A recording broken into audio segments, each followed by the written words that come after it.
Hello students, welcome to IGSS online platform. आज का हमारा वीडियो अडेप्टिव रेडिएशन से रिलेटेड है, अनुकूली विकिरण से। तो क्या आप जानते हैं अनुकूली विकिरण क्या है और ये किसने बताया और इसे जैव विकास में क्या कहा जाता है? तो लेट्स सी। अडेप्टिव रेडिएशन या अनुकूली विकिरण का मीन्स है किसी एक विशेष भूभौगोलिक क्षेत्र से,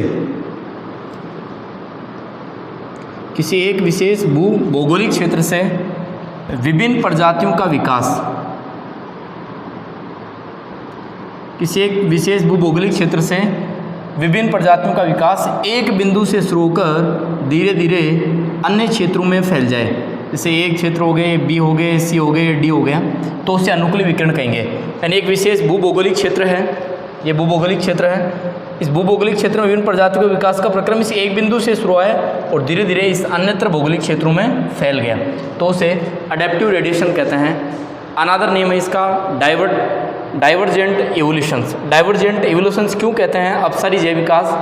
क्योंकि इसमें एक ही जनक से अलग अलग जातियों का निर्माण होता है या अलग अलग जातियों का उद्भव या विकास हुआ है। इसलिए जब एक जनक से अलग अलग जातियां बनती हैं तो उसे डाइवर्जेंट इवोल्यूशंस या अपसारी जैव विकास कहते हैं। अनुकूली विकिरण के बारे में चार्ल्स रॉबर्ट डार्विन, जो student Charles Darwin, full name इनका चार्ल्स रॉबर्ट डार्विन, इन्होंने प्राकृतिक वर्ण, सर्वाइवल ऑफ द फिटेस्ट, योग्यतम की उत्तरजीविता को समझाया था प्राकृतिक वर्ण द्वारा। नेचुरल सिलेक्शन की थ्योरी दी थी इन्होंने। इसके दौरान ये HMS एक बीगल, एक जहाज़ था, शिप था, उसमें ये समुद्री यात्रा पर निकला था। उसी दौरान ये एक गेलापागोस द्वीप पर गया और गेलापागोस द्वीप पर गया तो वहाँ इसने एक काली चिड़िया देखी जिसका नाम इन्होंने डार्विन फिंच रख दिया, जो लगभग वहाँ 20 से 22 प्रकार की थी। यानी काली छोटी चिड़िया गेलापागोस द्वीप पर देखी, उसका नाम इन्हें डार्विन फिंच रख दिया।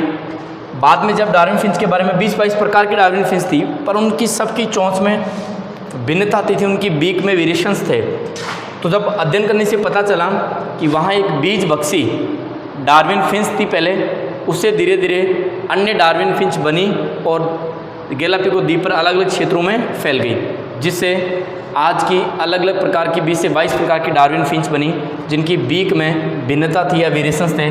उसकी वजह इन्होंने बताया कि अलग अलग वातावरण में भोजन की अनुकूलता के अकॉर्डिंग इनकी बीक का क्या हुआ, विकास।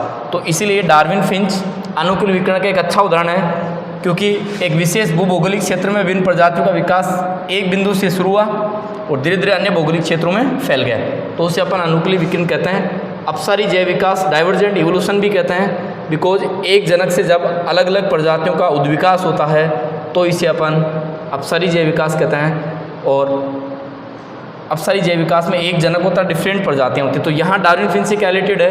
पहली डार्विन फिंच थी वो बीज बक्सी थी, और बीज बक्सी डार्विन फिंच से डार्विन फिंच धीरे धीरे यहाँ से एक बिंदु से बनी और धीरे धीरे अन्य भौगोलिक क्षेत्रों में फैल गई और भोजन की अनुकूलता और वातावरण के अकॉर्डिंग उनकी बीक में भिन्नता आ गई।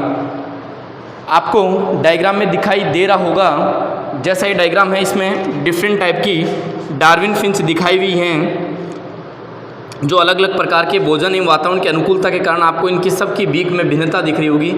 Second example students, divergent evolutions अपसारी जैव विकास या अनुकूली विकिरण का है। मार्सुपियल एनिमल्स, ऑस्ट्रेलिया मार्सुपियल प्राणी, शिशुधानी प्राणी दिख रहेंगे आपको, जो ये डिफरेंट टाइप के मार्सुपियल एनिमल्स जैसे तस्मानिया भेड़िया, बाघ बिल्ली, परित चींटीखोर, कंगारू, बॉम्बेट, बैंडिकूट, कोआला, शिशुदानी छछूंदर, मार्सुपियल, सुगर ग्लाइडर, ये सब मार्सुपियल का जनक एक ही था और धीरे धीरे ये अलग अलग क्षेत्रों में फैलकर वातावरण की अनुकूलता के अकॉर्डिंग इनमें क्या आ गई, भिन्नताएँ आ गई और एक अलग अलग जाति का विकास हुआ।